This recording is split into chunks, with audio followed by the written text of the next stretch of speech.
Okay, we have a new addition to my t-shirt roster. I was looking for like the perfect like big t-shirt to stay at home in, or just like go out and run errands in. And look how cute this one is.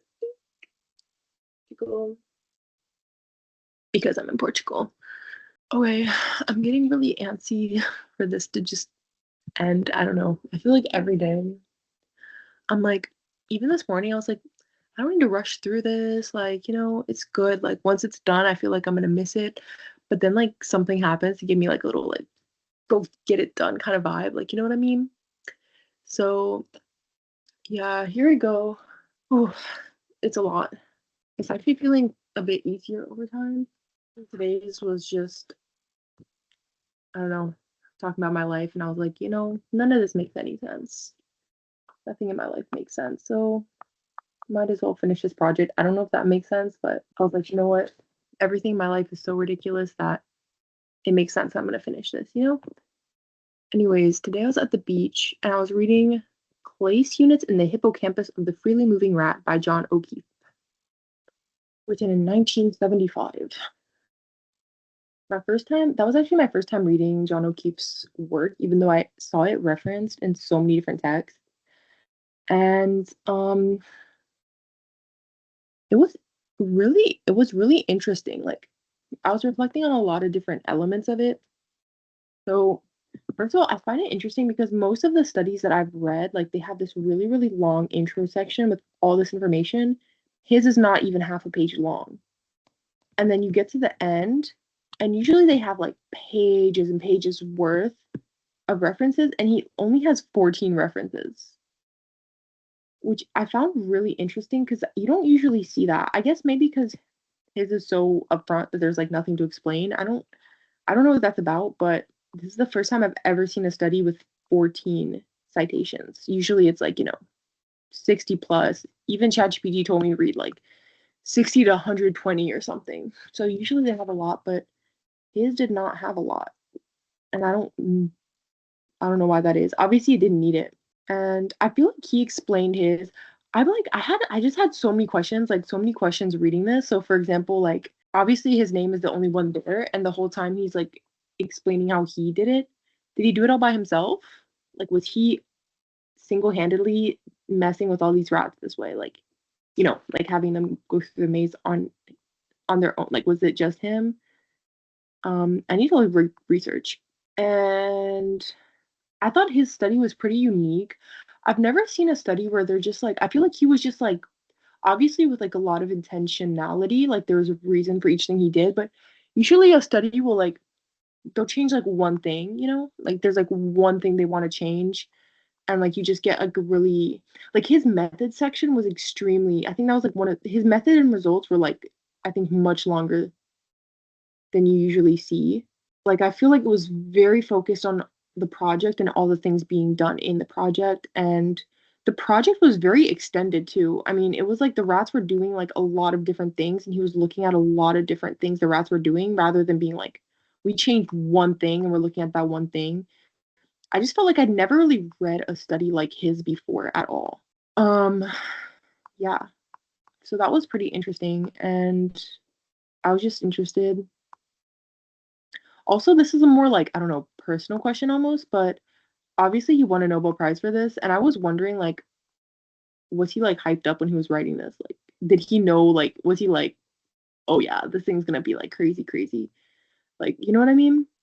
I was just curious about I don't know why, but I was like, how do I because the okay, I think the reason I was thinking about that more is because he wrote the whole thing in like almost in first person. Like he was like, I did this, then I did this.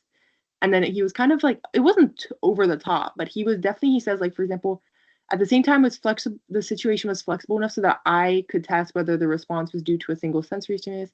So usually, like I feel like you don't get that eye perspective that much. So that's why I think I was visualizing him writing this more, and like I think I was imagining him like really hyped up, like I'm doing so, like you know what I mean. Like I was imagining him being like, so then I did this and this and this and that. Like obviously he probably wasn't in that mentality, but like obviously he won a Nobel Prize for this. I was like, did he know he was like he was kind of slaying. You know what I mean? Was he like, ooh, like this is fire? I was just kind of wondering. I don't know. But I was just curious about that. And yeah, I just usually this is I feel like so much the study really did feel like he did something and like was telling you about it.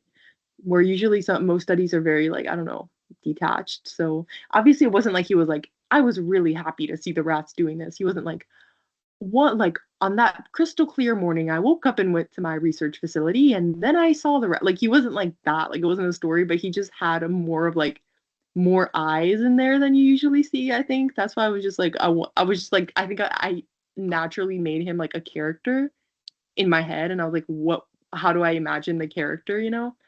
Um anyways, I was just like was he like really hyped up was he when he was writing this cuz obviously it was like really like groundbreaking and stuff, but I was like, did he know that he was gonna be like winning a Nobel Prize for this kind of, you know what I mean? He didn't win it for a really long time. So he wrote it in 1975 and he won it in like, I don't know, like 2014 or something. So it was obviously like a long time between when he finished it and when he won it. But like, you know what I mean? Was he like, oh yeah, this thing is crazy? I don't know. I don't know why these questions were in my head, but I just had these questions in my head when I was reading it. But yeah. So, anyways, yeah, so I'm still gonna read more of his text, but I wanted to jump into like some of the things I already have together or like already have written. And we're just the next piece that I'm putting together in this. Hold up. I also think I was wondering that because I was like, am I gonna be in that mood? Or like, am I gonna be in that mentality? Like, I imagine myself writing my own paper, be like, oh yeah, like we did that. Like, you know what I mean? That's how I'm imagining myself writing my paper if it gets done. Like, if my experiment gets done, I'll be writing it like that. So that's why I was like, I think I was projecting onto him. Anyways, so here we have my method. Yeah, we have my method, and basically I made this little to-do list of all the things I want in it. I don't know if I'm really gonna I want by the end of this video to have like another I want each of these videos I want to run in the network again with the new thing. I don't know if that'll happen today, but I hope that I can get to a point where I'm not gonna put everything in it each time. Like today, what I would like is maybe I can't get to this part until I have this part. You know, I can't like I need like a function of memory. And that's like kind of a big task. Like it's a bit like scary because I was trying to search earlier, I couldn't find it. I want to see if there are any like studies that have already put memory nodes into like a I don't know a neural network. I for some reason I don't think so at all. It sucks because like I feel uncomfortable and it feels wrong that I'm doing a lot of things that there aren't already, you know? But I've been thinking about like how I'm going to frame this because I think that's the important part and it's going to be a model of just arousal. You know what I mean? Like I feel like arousal is like the big thing. And yeah, you know, even though people haven't put like binding in there, I think it's going to be a model of arousal and binding. Like that's the main two things I'm looking at across the board. How like let's like do like a little list. Basically, how like I guess arousal is like impacting. So arousal is obviously impacting how the neural network encodes and then obviously how it consolidates. So that's like the main thing. Like that's the mechanism that I'm looking at across the board. So as in like for example, we're looking also to see whether that U-shaped let's actually find the right phrasing. I think that's like 100% how I'm going to frame it. What I'm about to show you. Um, a few different studies actually mention this exact phenomenon, which is good. I had this one that was basically about like these different controversies in PTSD, and they actually also talked about that U shape. I'm not finding it right now, but I think I'm going to end up changing my hypothesis by the end of it to something like high arousal means like things aren't binded well. You know, like overly high arousal equals like bad binding. I think that's still pretty much the essence of what I was talking about, you know? Um, actually, my original hypothesis about the sharp wave ripples, obviously it wasn't like I fully read that this is real, but like, I mean, like that it's like somebody hadn't done that in a fragmentation context. But actually along the way, I did already see that people said if the sharp wave ripples aren't timed properly, things won't encode. Like that's just true. It's just that nobody has put it together with fragmentation. Obviously, fragmentation is like a bit of a complicated term, so I'm gonna use um that, like overly high arousal equals bad binding, which is still to the essence of what I'm talking about, but I think it like it because ChatGPT kept telling me like this sort of like this big question mark, like how do you define um fragmentation? And I think I'm just gonna say that like nodes aren't bound properly and then therefore can't be recalled properly. I need to make sure that's actually the right phrasing. Um like something like that. Like we're gonna make it like that instead of. I think the problem is that who talk about who a lot of people talk about fragmentation or like they're looking for the person to not be able to explain the story properly, but it's more about how the person actually experiences on the inside that would dictate that, which is something that I spoke about in another video. So yeah, this is getting really clean now, actually, like actually getting really clean, which is it's making me feel like better because it's making my job easier, you know. Okay, here, look. An example of a Yerkes-Dodson inverted U-shaped function in which moderate levels of arousal lead to the best performance. So that's the thing I think I'm really trying to get at. This is getting so sciencey. So of a Yerkes-Dodson inverted U-shaped function, and that's my hypothesis right there. Again, new hypothesis, but it's the same one, just different. What does this even mean? I mean, I know what it means, but what is Yerkes-Dodson? Okay, so I should probably like cite more stuff about that maybe. This is getting suspiciously good right now. I'm not even gonna like sugarcoat it or like you know what I mean? Like I'm gonna say that. This is getting suspiciously good. Like this doesn't suck.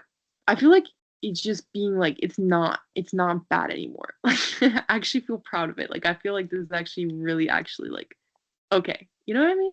Oh my gosh, someone proposed they proposed a computational model. They better not have done what I have done. I need this to be my own unique idea. I mean, obviously the more people have done around it, like the better. You know what I mean? This is what I've learned along the way too. Like one of the big I've been learning like a lot in terms of just like not just about the topic, but just roundabout things about what does like good science look like or, you know, what do you actually need? And this is the thing is that I think that it's like exciting to think, oh, I made up like a whole new idea that no one's ever thought of before, but it actually isn't. That's not necessarily the good thing that you think it is. If nobody has much backing for anything that you have to say, like even if it's true, like it's not great because that leaves you in a really vulnerable position. So it's actually just good to like have to do something that's like one step up. Like actually you want people to be confirming what you're saying like quite a bit as you go along because if not you probably have too many like variables that are just like out there, you know? So it's not a bad thing if they've done anything similar. Like obviously that was a really good thing for me with like actually making my neural network. Yeah, this is a really short study, which is nice. Okay, we're gonna see who like this isn't the path I thought I was gonna go down today, but this is pretty cool. So someone actually has made a network of that. But then I have to look at it and see like, am I really doing something new? I mean, as if I'm linking acetylcholine to it, obviously nobody has done that particular thing. So that's cool. This thing has just really been shaping up. Like I don't know. I feel like I was when I was in like back home, like I think I was really getting like I was feeling a little bit scattered or just jumbled or like this I almost felt like it was like I could see it was getting better, but there were so many ways that I went kind of backwards or like I backtracked on certain things that I was doing and I started to get really like stressed out. Like is this like I don't know, I just felt a little bit lost and I feel like sometimes you just have to give your mind a break to make the connections and like to wrap your head around things and I feel like I got a little bit of a break and now I'm looking at it again and suddenly I'm like, whoa, this is really good now, out of the blue. Okay, yeah, this is very different from what I'm saying. Like this is not at all linked to trauma, so but it's probably useful still. Okay, no, this is actually amazing. It's amazing because they actually said this is true in like a different context in a computational model as well. It's really getting scary. Like it's actually really getting scary that I'm actually doing this and it's not sucky, you know? Because that means like this could actually get published, you know? Like this could actually work for me. I don't know. I feel like yeah, I just want this to go right. Okay, anyways, that's gonna be kind of like the vibe we're going into. So let's go back to Google Scholar and we're gonna try to see what I was saying is that actually the even though they didn't use like binding and stuff in the study that I'm like citing for my computational model or like the one that I'm basing everything off of by Junk, I think et al. The Junk et al. Study, basically where they made a big model of the CA3 to CA1, which is what I'm basing mine off of, like my paper off of. They don't have like they didn't have binding, I don't think, but they definitely still had like no like I don't know if they would call them nodes though.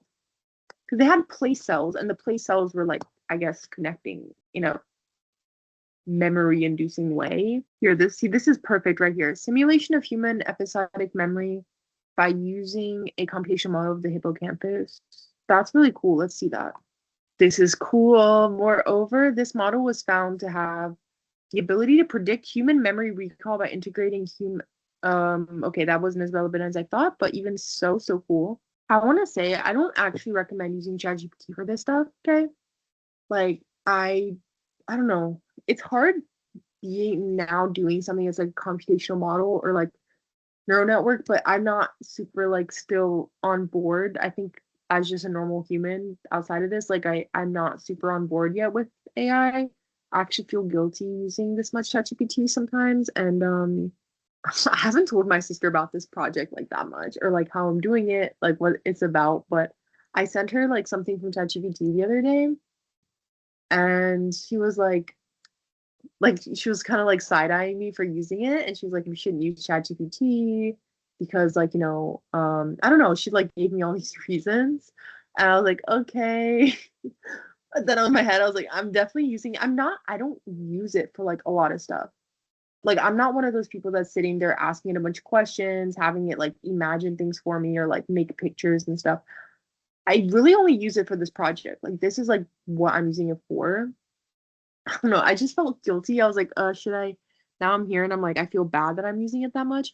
For me, I've been justifying it because I'm like, the science that I'm doing right now is so crucially important that like I don't care what the means is. Like I'm gonna use ChatGPT and I'm gonna get there.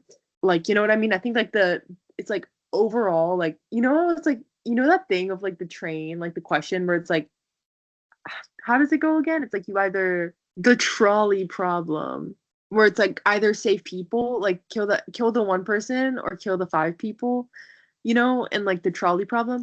I feel like it's a little bit of a that thing for me where it's like I know that like there's a lot of imperfect things about ChatGPT. Okay, I know we shouldn't get lazy. I don't want to ever get lazy. I feel like it's made me less lazy though. Like I've been working on this project so much, thinking so much, reading so much. Like I don't feel like I'm getting lazier. I feel like it helped me to elevate and be like, no, I want to learn, so I'm going to learn. That's the one thing. The other thing, I know that it's not as sustainable. It's not that sustainable. And actually, for me, sustainability is like a massive value for me. Like I'm really massively into sustainability. I don't shop on like fast fashion, nothing, nothing, nothing. It's like a big value for me.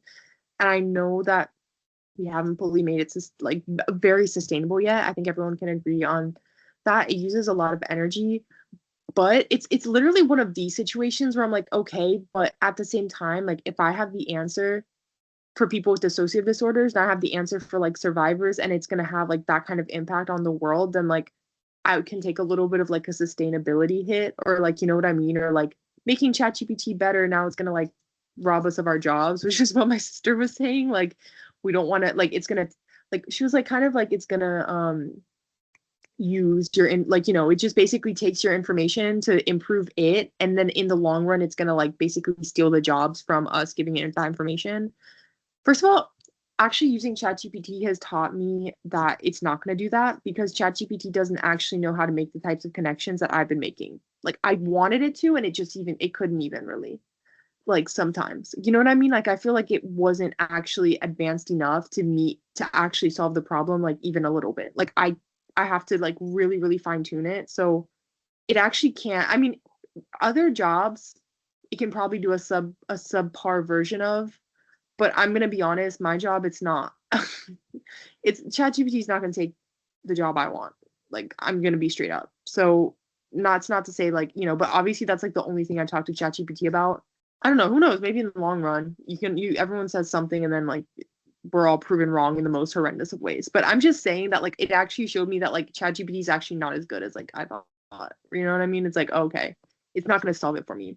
But anyways, but yeah, I know it's like it's like I can take that hit of like oh okay like this hit right here.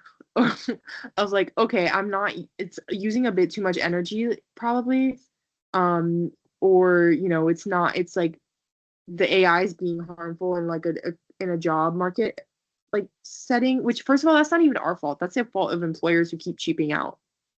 They should pay money for actual workers.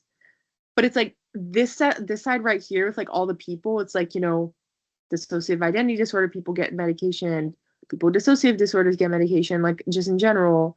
Maybe survivors get heard more, all this stuff where it's like, okay, I'm gonna take that route. You know what I mean? It's like, okay, I'm gonna do it because it's like, okay. Sometimes I feel bad when I ask it questions like this, but what I'm saying is that like I'm using ChatGPT now.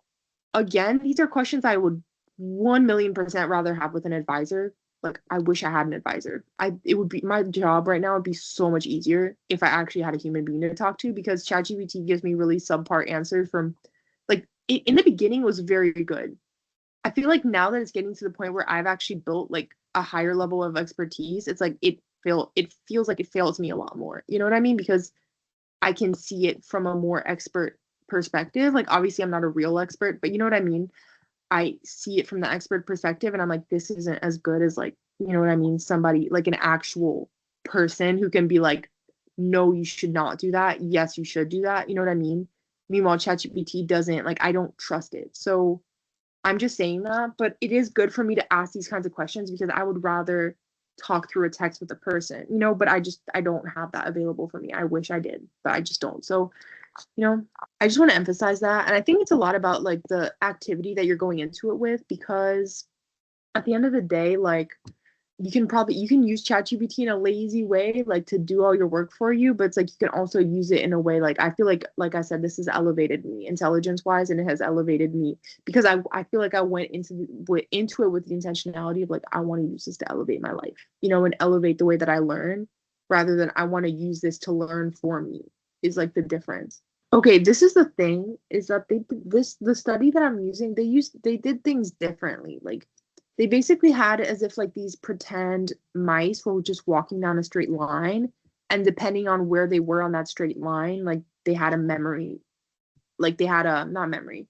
They like sort of remembered where they were on that line. Actually reading the John O'Keefe text like gave me a lot of insight while I was reading it. Like I actually think that I really needed to read that because even though I thought I could understand, like it just gave me more depth. But during exploration, external input drove different subsets of CA3 neurons. Anyway, so they had an exploration phase, which is essentially like an encoding phase. He also used the phrase exploration, but obviously, like I think that it correlates with the whole encoding time period. And then through these things, the CA3 neurons wired into CA1 neurons so that each CA neuron developed a place field. It fired preferentially when the simulated animal was at a certain location. So this is the thing, is that these researchers, we're gonna like really get into the nitty gritty. You're gonna like look at the memory nodes. Should we make like a memory node section? Probably. I actually have real work for my real job to do, but no, we're not doing that. Memory nodes. This is actually fun though. Like I come home excited to work on this. Anyways, okay. Memory nodes.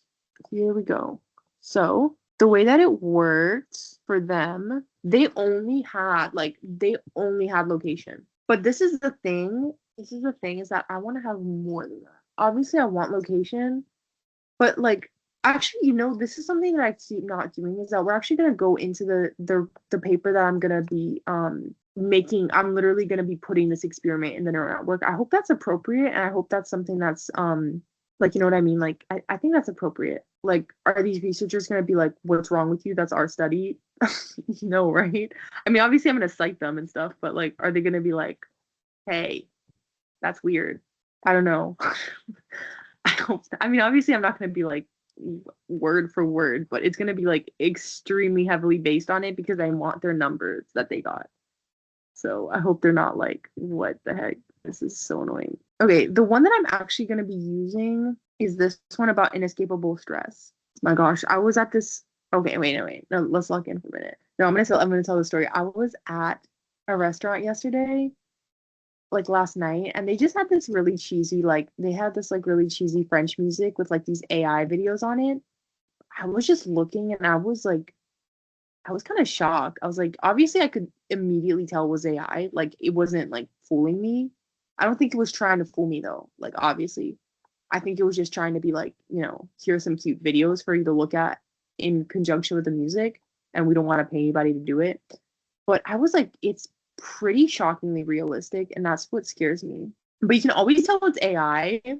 Wait, you can always tell it's AI because even though they'll be still, like it was just someone like they had flowers in their hand, they're like that. But in the AI, they're like they kind of have this like tremor to them. I don't know what that's about, but they're like it's so weird. But yeah, they have the tremor, so I could tell they were fake. I think they try to make it look like realistic movements, but it's like too much. Okay, we'll just pull it out on my iPad because unfortunately my research article pirating website is down, so we can't do that right now. Okay, so the inescapable stress in rats, what were they doing? What were they doing? It seems like the rat ones, like people don't feel as inclined to like this is also a rat one, and they only cited I mean, they still cited quite a lot of text, like 66, but the intro was not long either. So maybe when you do it with rats, there's like something about it that like nobody cares. They don't want to hear an intro. I don't know. I just thought that was interesting that he also didn't have an intro. They just jumped straight into it. We're gonna write down everything these rats were doing really quick. I think this will at least give me like some peace of mind. So they were on a 15. Obviously, these parts aren't that important, but I'm just gonna write them anyways. Light dark schedule. Okay, this is everything the rats did. So basically what the researchers did in this study was that so they were just chilling, they were hanging out. All of a sudden they were put into one day before they were basically put into just a plexiglass chamber with like the same stuff. So they had all the same things. They had just like food, water, however much they wanted. And then the next day they took away the food and the water. And then they were put in a plastic restraining device to prevent their body movement. And during and after, so okay, so they actually had two 15-minute periods of restraint. So in the first one, in the first 15 minutes, they got 15 minutes of intermittent tail shock, so one tail shock a minute. That was what basically caused the 168% increase in ACH. And then they had 15 minutes where they were just restrained, but they didn't get tail shocks. And then after that, they had 1.5 hours where they were released, but then the researchers were still getting information from them. So they're not actually moving. So even though the place cells are still good, like they're not moving enough for that the place cells to be the relevant part of this. You know what I mean? Like it can't be about their location. Though the thing is that obviously I want to test like almost like the story of this, right? So we can have like the plexiglass chamber. I, I don't know, like I don't quite know how to put it. Like this is like kind of the tough part, but I'm gonna say like all the settings, right? So that would probably just be like low arousal, like they weren't really doing anything. Then they were in the plastic restraining device, and right away they were getting tail shocks. Okay. So that's going to be like device plus shock. Obviously, it's not going to be device, but it's going to be maybe like location or something. And that causes a 168% increase in ACH. And then lastly, they're still in the plastic restraining device, but no tail shocks. And then lastly, obviously, they're out, and then they were back in the, I guess I'm assuming the plexiglass chamber. They didn't say, but it said they were released. So I'm just going to assume they were in the plexiglass chamber again. And then obviously no tail shocks. So these are all the potential memories so far. Now, here's the thing is that this study doesn't actually include an example of medium arousal, but I'm going to go back to my literature review, and they didn't have, so there were other studies that they referenced that they said like correlated with theirs, and they had a mild stressor in theirs, right? So I'm going to look at these studies actually. I downloaded them at some point in time. Oh no, starting to feel like a real scientist now. I went downstairs and came back with a kombucha so that I can be energized. But on my way up there, when I was in the bathroom, I had the most genius thought. Let me tell you. Okay. We're going to come back to the papers in a second. But yes, they are in these chambers. I mean, okay, I think it's probably like obvious. But I was like, okay, obviously I still want them to have memories as if they were moving through this experiment. But a normal rat wouldn't be like, I'm in a plexiglass chamber. So I can just keep exactly what they did with the 1D. So in this study that I'm using, they walked down a 1D environment. So almost like as if the rats were walking down a line. I can just keep it as if they're walking down the line. So they'll just like almost like walk down a line, and then at one point in the line, like they're gonna get like high ACH and tail shocks. But the thing is that the tail shocks are going to be like obviously the most arousing thing. Be the most arousing, so therefore like the most likely to encode of everything. Um so basically I just want to make sure that all I have to add is ACH essentially. Is that giving enough to show like a fragmentation though? It's a real question to ask myself. We're gonna see. And like how do I model this one? But they're still just gonna be walking down a line. It's just gonna be like place in 1D line plus like shock plus ACH. I'm not gonna code ACH. Obviously they wouldn't remember ACH, but that's gonna be like what's gonna be happening essentially. Or just, place in 1D line. That's it. And like plus ACH like like low or high. Is that close enough to what they're doing here? And then this is essentially going to be like their day, you know what I mean? This is going to be their day. It's just some kind of variation of that. And then I keep having this question and I don't feel like it's been adequately answered yet. So how do they how do they account for the passage of time in this? And like, is it like, because in real life, like, you would be encoding for say like, I don't know. Okay, you're encoding for X amount of time, and then during set times you consolidate. So how do they account for the passage of time is something that I would like to know, because obviously in my head, like this is a very stagnant like thing, because for me, obviously the rats, like there's no real rat moving through real time. So I'm having a bit of trouble wrapping my head around like how does the passage of time like occur, or like, okay. See, this is the thing, is that my study that I'm using has a more like, it's time is a really important component to this. So that's why I'm asking this question, because time is not really, I mean, obviously it's still incorporated in a way, but time for me is like really crucial, because they're getting like 15 minutes of tail shocks, and then that next 15 minutes they're getting like low ACH. There's like a trajectory, there's a narrative. But how is this like working in here? Say the rats are in this cage for 15 minutes and shocked for 15 minutes. You don't need to simulate 1800 seconds. I can label it 15 minutes. That's fine because I don't actually know how much the ACH fluctuates in like the in between times. So it doesn't really matter that it's like, oh, the ACH went from like, I don't know, 1 to 1.68, something like that. It's like, okay, it doesn't really matter that much. Like what matters is just that like it happened. Like, you know what I mean? Like I can't be like, okay, at minute 3 it was at 120%.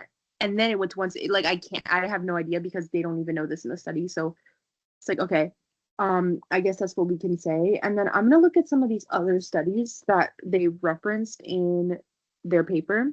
Medium arousal is probably just gonna be restraint stress because it's just gonna be restraint, like just that, like just it's gonna be something like chamber place and then restraint, like almost like restraint location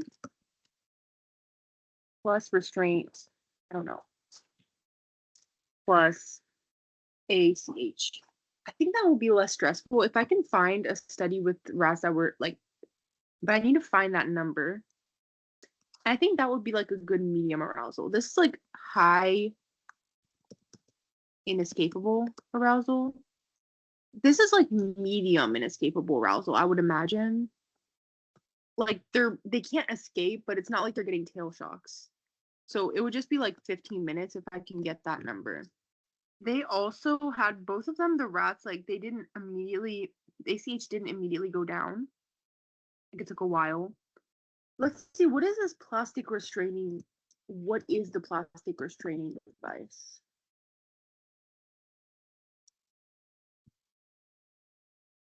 Okay, I've seen these before. This is so funny. I know that they use these in science, but it looks like they're about to like put some rat icing on a cupcake. That's so funny. The poor rats. Yeah, like if I could just make it them stuck in this, I don't know if that would still really evoke a lot of like it probably still would be really stressful for them, but what is their control group? I'm sorry, like again, my apologies, environment, but we're gonna put this into ChatGPT, TBH. I just feel like it gets easier for me to ask like questions like that sometimes because I don't know, I think my brain gets kind of like foggy looking at the study sometimes and I get like overwhelmed. So it's good because it helps me to like answer those questions. I'm gonna explain everything I'm doing to ChatGPT just because it asked me a question. Like it always asks a question, but like, would you like me to rewrite this? I'm just gonna see if like what does ChatGPT say to this? Maybe a node. What I think while this thing is loading, I've been thinking about this a lot recently, is that I think the environmental impact of something like these models and like ChatGPT and stuff, it's kind of sucky because I think that if we weren't expending so much energy in every other place, like if we weren't, for example, wasting so much resources, water, energy, all of this stuff on something like, I don't know, Shein and Romway and like online, fast fashion, like all this stuff. And if all of those other things were significantly more sustainable, I'm gonna be honest, like obviously we have to use energy somewhere probably. And like I think of all of the places to use it, this is like one of the ones that would actually be worth the energy usage if everything else was lower. So it kind of sucks. I mean, obviously that's not gonna happen per se, but I'm just saying that like it's hard because it's like, how was I thinking of it the other day? It's like, you have a budget and it's like we're already going way over budget, so it's like it's stupid to keep going over budget. But it's like if we weren't going so far over budget, obviously like it's not a bad thing to like you're gonna spend some money. Like it's unrealistic to think you're not gonna spend any money, like so this would be like a good use of that energetic money if it weren't for the fact that like we weren't, like for example, let's say you're already super duper overspending on like shopping, you have like bad credit score, all this stuff, and it's like, and then you're like, I'm gonna go out and buy myself like a new computer because mine is really slow. It's like, yeah, that's an amazing use of your money, but like you're already using too much. so then it seems like bad. Meanwhile, like if we actually weren't spending so much on other things, if like for example, if you've been really frugal for like, I don't know, I've been really frugal for like the last 3 4 months. I've really just kept it to like the things that I've needed to buy, and I've been really good with my money. So I'm gonna go out and buy and like splurge and buy myself that computer. It's not really that bad, you know. That's what sucks. Like we're already using our energy on so much other stupid stuff that like this seems like really wasteful. Whereas if we were actually being less wasteful across the board, then this is the thing about ChatGPT. I know people like hate on it because of all these reasons, but I will say that I think everybody having more access to like a tool that's going to help you learn more, understand, like I think that everybody would benefit from being able to read academic articles and being able to understand the science. And it's like we have a tool that makes that accessible for everybody, but it sucks because we have to sort of discredit it because of like the fact that it's wasting so much energy on top of the energy we're already wasting. It's like I think that in we suffer so much from people not being like educated enough or not having access to resources. Giving someone free access to a really useful resource is a great use of our money, but we just can't because everything else is so wasteful, you know? Like it's not it's a great tool. People are really like being like down on it, and I understand why because everything else is so sucky. And for example, if we had laws that made it so that people like that, you know, everything is getting obviously outsourced to AI right now, or like people are trying to make AI everything, and that makes it even more wasteful. But it's like if only we had less incentive as a society to like cut every single financial corner to get ahead. Like it's also like a bit of like a late stage capitalism issue as well. You know what I mean? Where it's like this is like a dream. Like everybody having more access to information for free and more, like is a dream. That is like that's literally like the ideal that we would want, but it's like we can't enjoy it because of all of the other annoying things happening on the outside, you know? That's what I think about it. It sucks. Okay, I actually wrote like everything right now, which I didn't ask it for, but I think it just assumed. I think I kind of just wanted to like chat with me about the idea, but it assumed that I wanted it to build it already. I don't understand what this is. I need to understand better. Um, Phases. So when the encoding starts and when it ends. And when the consolidating starts. So position on a 1D track. So 0 to 1 during encoding. And then define zones on the track. I can tweak it. And then so for example, okay, the cage zone, chamber zone, and then shock zone. That's not how it's going to work in real life because everything happens in like I'm going to tweak it for the actual project. And then I'm assuming these are ACH. What is the paint? This is the schedule. So high during encoding, extra bump in the shock zone, lower during consolidation.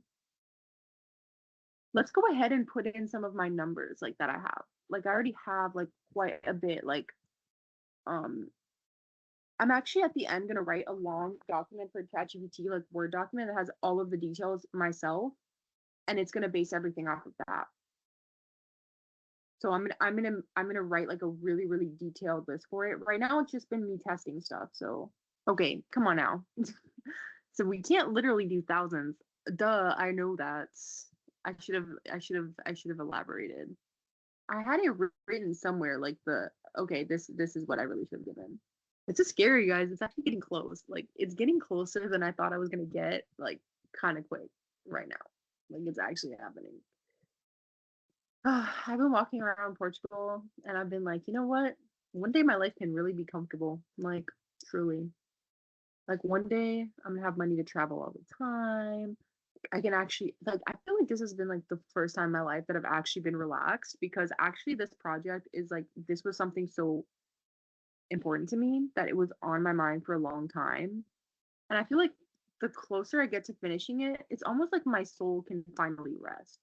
Like this felt like such a strong like soul calling. Like I can't spiritually rest until like it's done. You know, like it's something that like my spirit like I know this sounds corny, but it literally feels like my spirit like came here to do this because I literally feel like I can't be settled or like there's so many things I'm like I can't until this is done. And I've just felt like more spiritual, like almost like overall spiritual peace now that it's getting close to done, you know? I really felt unsettled, like I can't keep going until I do this, you know? Why isn't it sending? How did I do you see this? I sent it probably like 4 or 5 messages, literally. And it's already done. Like it already can't do anymore. I've been thinking about purchasing Pro for like the end of this project. I haven't the whole time because it hasn't felt necessary, but it's so slow now because I'm asking it, I think, bigger questions. And that's like, yeah, I don't know.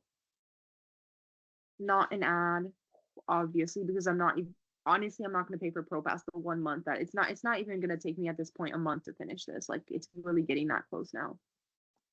So I'm only gonna purchase it per month. Not to say people shouldn't. I'm just saying it's obviously not an ad because I'm not gonna pay for that like past it. But I'm just saying I think I am gonna buy it. I don't know. I feel like the thing is that people are so scared of like AI and stuff. I think that every fear that we have about AI is really a reflection, like it's more of a fear about ourselves and like the nature of our society and the nature of the world and less about the technology, you know? I actually think that like again, I've been like reflecting on androids and stuff, and I think that actually the things that people project on androids obviously are the deepest fears that we have about us as humans. You know what I mean? That's what I was saying in another video. I was like, I feel like we just need to get our ish together because it's not even the idea of androids, but the idea that androids could act the way that we do. And so it's really a fear about ourselves, you know, like we're scared of ourselves. And I mean, I think that's pretty obvious, but I'm just saying, like, I think that, and like, for example, the AI, like the technology is great. I mean, it's great to have ChatGPT. ChatGPT is an amazing technology. It's just that we can't control the way that other people are gonna like the kind of like scary things that people can, not scary, but like for example, like okay, yeah, now people don't want to hire artists. Well, that's not necessarily AI's fault. That's, you know, that's the fault of us human beings. I think that's obvious, but it's like I think that it's actually not, it's obviously not about the technology and more about our own fear about how much we suck as human beings. And like human beings just kind of suck sometimes. I love humans, but I'm just saying, like, I think that it's more like we need to get our ish together to match the fact that this technology is happening. It's not going to go away. It's not. Like it's going to be here and it's going to improve and it's going to do all this, but it's about how can we all meet it better. Okay. Well, I guess this isn't happening today because I've run out of messages, so I can't ask ChatGPT to fix this. So what we're going to try to end this on is just me trying to,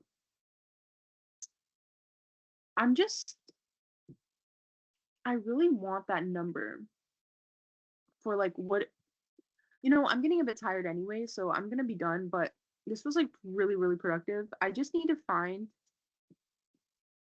some kind of medium inescapable arousal, and if I could find like this restraint number, that would be ideal. So I'm probably gonna read around a little bit and see if I can find this particular thing. So yeah, anyways, I want to add that I think a lot of our fears about AI also are deeply held anxieties about capitalism. Like I actually feel like we sort of like project a lot of our like capitalism related anxieties on AI because I feel like I'm not even someone who's like I'm super anti capitalism. I don't know. I kind of get there sometimes recently, but I'm like, you know, um I feel like we definitely project a lot of capitalism related anxieties because I feel like in a lot of sad, like in a lot of weird ways, I feel like capitalism actually reflects like the worst aspects of of being a human or like our worst possible tendencies. Again, I don't mean to be like super anti, you know, I need to do more reading. I don't know fully what to say about that yet, but I'm just saying that I think it's like a lot of our own anxieties about like we're gonna exploit each other, we're gonna like attack each other, almost like fears of like being colonized or oppressed by AI. And it's like, yeah, it's pretty interesting how I think it like subverts that energy in a way that's like I think that a lot of our AI fears are like actually capitalism fears and not actually technological fears. You know, like I think that there's so many ways in which like if we were to improve that AI would almost like represent this sort of like utopia, this like potential utopia for us of like free access to information and like, stuff like that where it's like it could also like this sort of like liberation energy or this energy of freeing ourselves from like the sort of limitations of human society and getting in a more like almost if you're into astrology, like an Aquarian energy, like an energy of just like everyone can be exactly who they want to be. That I think like the internet started off that way, and then I think that the more we progressed into our like, into technology, I feel like the more it became like this real anxiety about capitalism that we have like just really I mean valid, but I think that we really project that onto technology. Meanwhile, technology can be anything that we want it to be. It's just about whether we're going to reflect that energy back to it because it's emulating us. You know what I mean? Like it's emulating, it's a direct reflection of our needs and the things that we are like important to us. So, um, yeah, I think it's again, it's more. I think it's more the fact that AI and that like artificial intelligence is like this mirror of us, and I think that it's really like terrifying or like or sort of confronting to look in the mirror. You know what I mean? Like literally technology is this direct mirror of us and we don't really like what we see in the mirror that much and we don't like the progression, So I definitely think that that's something that I think that AI is not inherently bad. It's just about our fears about each other and our mistrust of each other and the ways that we misuse the tools in our life and we misuse like you know what I mean. And I think also people don't really feel like they have much of control over like honestly even like I think it's also this anxiety towards our employers as well. Like we don't have control over our employers, we don't have control over our jobs, and so we're more anxious about the fact that we can't control the fact that like we won't be employed, like you know what I mean, stuff like that where it's like it's all these capitalism related anxieties that we just feel like through the AI, and it's not that AI is bad. Okay, as you can see, it's even getting dark. Like I've worked like a few hours, not that much, but I haven't been working as much because I've been on vacation, obviously, but I'm still working and I think my head's been like clear. Like it's been really good to have like a little bit of a mental break. And I feel like because it's so close to done and I don't feel that overwhelming stress of like, can I do this anymore? Like I'm just like, it is happening. I just leave my house and I don't think about it like as much, like I fully forget that it exists. And then I come back and I'm like, fun. Like I get to work on it. So I'm feeling like a lot of relief. Like it's getting there. But okay, that's it for now.